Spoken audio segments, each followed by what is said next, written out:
மயிலாடுதுறையில் 9 நாட்கள் பர்யூஷன் உண்ணா நோன்பு கடைபிடித்த ஜெயின் இளைஞரை அச்சமுதாய மக்கள் சாரட் வண்டியில் ஜெயின் கோவிலுக்கு அழைத்துச் சென்று வரவேற்பு அளித்தனர்.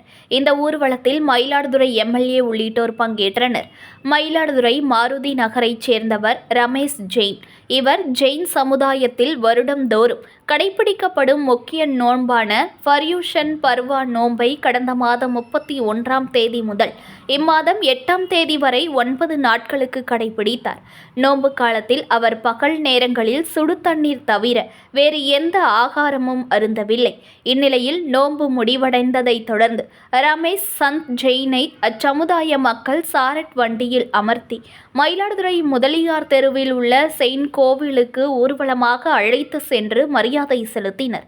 முன்னதாக ரமேஷ் ஜெயின் தனது குடும்பத்தினர் மற்றும் உறவினர்களிடம் தான் செய்த பாவத்திற்கு மன்னிப்பு கோரினார்.